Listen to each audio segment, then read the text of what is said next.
Don't forget, you can reach the latest episode of Potomac Watch anytime. Just ask your smart speaker, play the Opinion Potomac Watch podcast. From the opinion pages of the Wall Street Journal, this is Potomac Watch.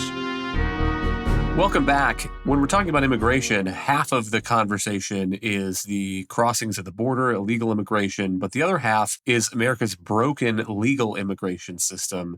And Bill, I know you've looked at a study that was recently out on the effect of immigration on America's workforce. What is the argument that the authors are making? It's an interesting new study. It's about the labor force, and it says that the U.S. for years has had a declining birth rate, right? And we've been able to make up for that with immigration. But now, without immigration, they predict that in 2040, we're going to have 6 million fewer working age people than 2022. Now, anyone that thinks this is not a big deal should spend a little while in countries like Italy or Japan, where population has been declining. It means fewer workers producing goods and services, fewer new ideas, and it's pretty grim because once it starts, it tends to go on and increase exponentially. So people take a lot of hits. So this was by an economist, Madeline Zavadny, working for the National Foundation for Economic Policy. And they point out new international migrants are the only source of growth in the working age population over the remainder of the next 2 decades. There's no other alternative to doing that. And I think it's quite a telling thing. Most people would prefer just to ignore this. And to underline that point, the study says that the working age population in the U.S. May have already peaked.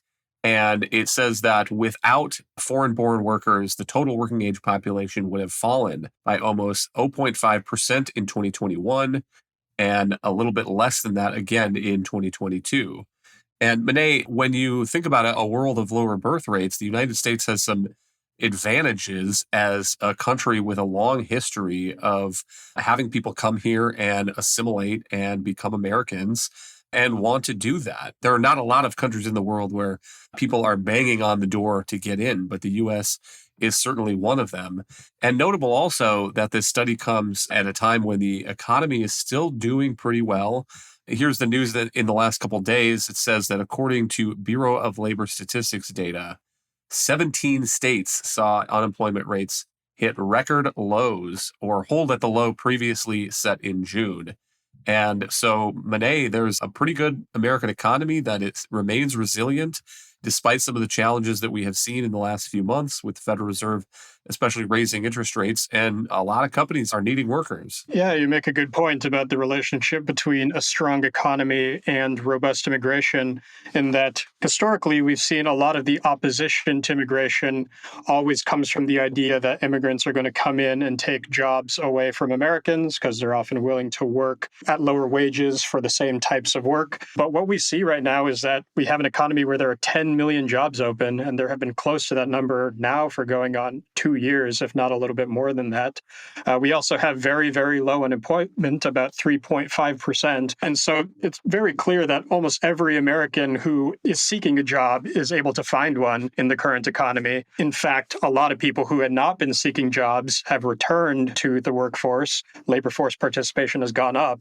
And so it's very clear that on balance, what we need is more people to fill some of these open jobs and keep the economy as productive as possible. But legal immigration actually has stalled in recent years. It's funny, we talked about the surge at the border we've seen in recent years. Illegal immigration has been quite high, but legal immigration has stalled. And so, again, it just goes back to Bill's point about how important it is for Congress to step in and make sure that the border is secure and that illegal immigration is being limited, but also to make the pathways for legal immigration much better functioning and make sure that the economy is able to benefit from the massive number of people who would love to come to this country and contribute. But the challenge is that many Republicans, it's a non-starter to overhaul the immigration laws, the legal immigration laws, until the border system is secure.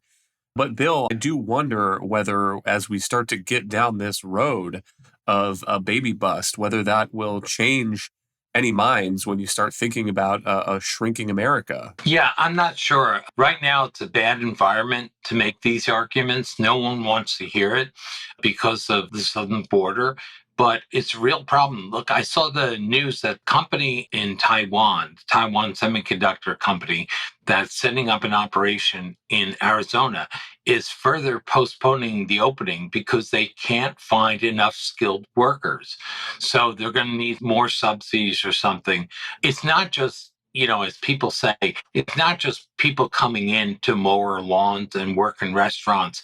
We also lack enough skilled people at high levels to fill the jobs that our economy needs. So it is certainly not a popular case to be made, but I think there's room for a Republican nominee to speak the truth and speak it bluntly and say, what's unreasonable about replacing a system that is literally chaos right now and lets anyone in if they live near the border, can get near the border of Mexico, and they can come in illegally, while the talent that we want who could come here legally are frustrated, can't get here. That makes no sense. And we really need a politician willing to stand up and say it and propose how to fix it. Finally, a bit of breaking news here. The looming strike with Teamsters in this negotiation with the UPS seems to be called off after the union and the company have made a deal and a contract. And so let's listen to a clip of the head of the Teamsters, Sean O'Brien, on Fox News explaining what they've done.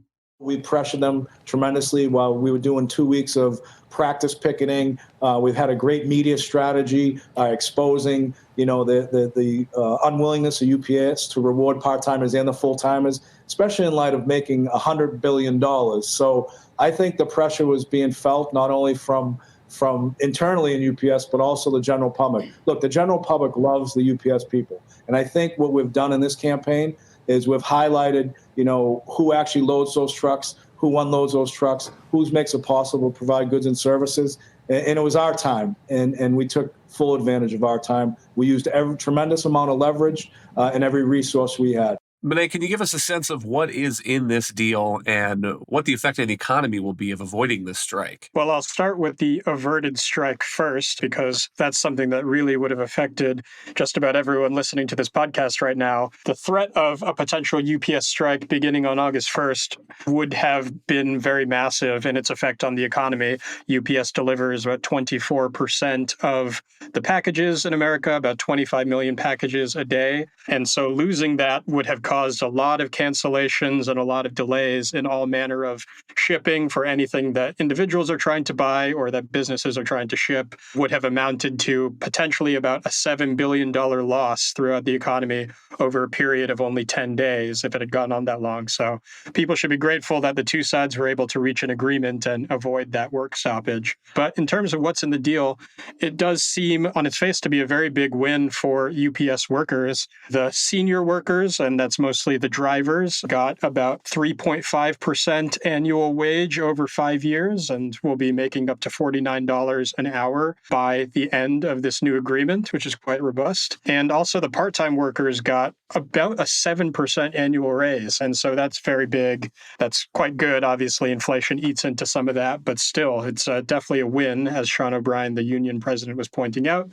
But UPS thinks that it will be able to absorb this higher cost of labor in part because, as Sean O'Brien said, they've been very profitable recently, and also because they think that they might not be hiring as much in the near future as they have in the recent past, because technology will absorb some of that warehouse work and they'll be able to find other efficiencies. So they're betting that they can pay their workers a lot more, but that their labor costs aren't going to balloon, in part because they're going to be making better use of efficient technology. Well, we'll give you the last word on that point, Bill. I'll read a line from the Journal's editorial on this. It says that a risk for the union in this contract is that it will give UPS an incentive to replace workers with robots and technology, suggesting this contract might be the high watermark for the union's UPS roles. And that ties into the previous part of the conversation where you have a lot of these companies that are struggling even to find the workers to do the job. And I'll go back to those unemployment rates right now, 1.8% in New Hampshire and South Dakota, That is the lowest in the country. And boy, tough to be looking for new UPS drivers in a state with 1.8% unemployment. Yeah, it's all about incentives. And the higher people are paid, the more likely companies are going to look to see if they can be replaced by machines, if it's at all possible. I mean, yesterday I was thinking about this. I went to a doctor appointment for blood work, and I was checked in by computer, waited in the waiting room, saw the nurse for about 10 minutes, and then left. So many things are automated now.